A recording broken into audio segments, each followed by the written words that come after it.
அனைவருக்கும் வணக்கம். ஜெய் ஸ்ரீராம். அயோத்தி நகரை ஆண்ட தசரத சக்கரவர்த்திக்கு திருமணம் ஆகி பல ஆண்டுகள் ஆகினும் குழந்தை பாக்கியம் கிடைக்கவில்லை. பின் பல ரிஷிகளை கொண்டு யாகம் செய்தார். அதில் 4 இளவரசர்கள் பிறந்தார்கள்.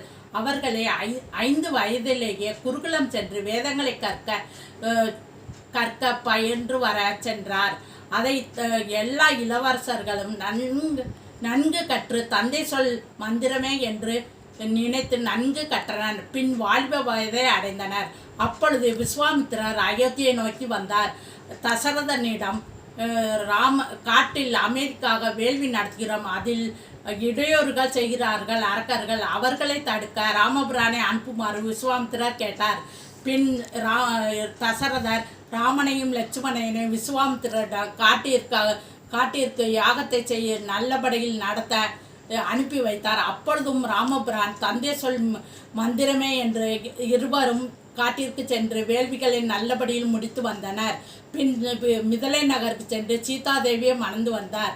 பின் தசரதர் வயதான நிலையை அடையவும் அடுத்தது ராமபிரானுக்கே பட்டாபிஷேகம் செய்யலாம் என்று முடிவு செய்தார்.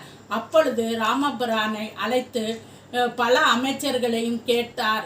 அப்பொழுது பல அமைச்சர்களும் ராமரே அடுத்த அரசராக வேண்டும் என்று கூறினார். மிக்க மகிழ்ச்சியோடு தசரதன் இருந்தார். அப்பொழுது ராமருக்கு எதிராக ஒரு சதி நடந்தது. கைகேயி திருமணாகி வரும்போது மந்தரை என்ற கூனி அவளோடு உதவிக்கு வந்தார். அவள்தான் ராமர் மேல் உள்ள கோபத்தாலும் பரதன் மேல் உள்ள பாசத்தாலும் கைகேயிடம் சொன்னார், உன் மகன் பரதன் அரசாள வேண்டும், ராமன் 14 ஆண்டுகள் வனவாசம் செல்ல வேண்டும் என்று சொன்னார். உடனே கைகேயி ராமர் மேல் உள்ள பாசத்தால் எப்படி நான் செய்ய முடியும் அப்படின்னு சொன்னார். அப்பொழுது கூனி, நீ 2 வரம் வாங்கி வச்சிருக்கல ஒரு தடவை. அதை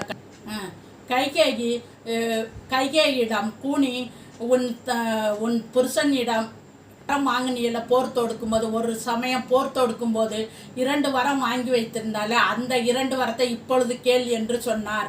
உடனே கைகேயியும் தலைவிரி கோலத்தோடு இருந்தார். அப்பொழுது அங்கு வந்த தசரதர், கைகேயி ஏன் இப்படி இருக்கிறாய் என்று கேட்டார். அதற்கு கைகேயி, என் மகன் எனக்கு 2 வரம் கொடுத்திருக்கல, அதில் எனக்கு தாருங்கள் அப்படின்னு கேட்டார். அப்பொழுது தசரதர் என்ன வேண்டும் என்று கேட்டார். ராமருக்கு பதிலாக என் மகன் பரதன் அரசாள வேண்டும். 2வது வரம் ராமபிரான் 14 ஆண்டுகள் வனவாசம் செல்ல வேண்டும் என்று கேட்டார். உடனே மனம் கலங்கிய தசரதர், முதல் வரத்தை வேண்டுமானாலும் வாங்கிக்கொள், 2வது வரம் வேண்டாம் என்று மனம் கலங்கினார். அப்பொழுது கைகேயி தன் ஆசையால் இது 2 வரமும் வேண்டும் என்று கேட்டாள். உடனே தசரத சக்கரவர்த்தி வாங்கிக்கொள் என்று சொல்லிவிட்டார். பின் சீதாதேவி லட்சுமணர் ராமர் அம்மாவிடம் சொல்லிவிட்டு காட்டிற்கு வனவாசம் சென்றனர். ராமா, நீ என் உயிரில் கலந்த ராமா, என்னை விட்டு பிரிகிறாய் என்று தசரதன் மிகவும் அழுகையோடு மனமறிந்து இருந்தார். அப்பொழுது ஊர் மக்கள் எல்லாம் அழுது ராமபிரான் லட்சுமணர் சீதாதேவியோடு வனவாசம் சென்றனர். அப்பொழுது ஊர் மக்கள் பாதி பேர் போகும்போது ஊர் மக்கள் தூங்கி கொண்டிருந்தனர்.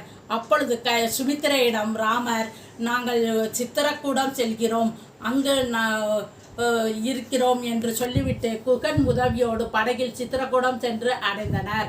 அப்பொழுது கேகேயிலிருந்து வந்த பரதனும் சத்ருகனும் அரண்மனை பொலிவிழுந்து இருப்பதைக் கண்டு மிகவும் துயரம் அடைந்தனர்.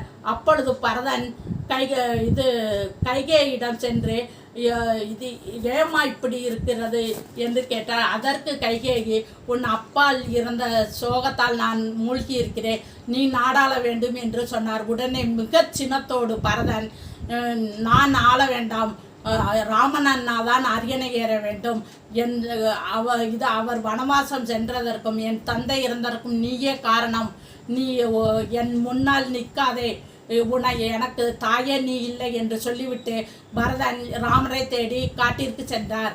அப்பொழுது லட்சுமணர் பரதன் மேல் மிகவும் கோபம் கொண்டார்.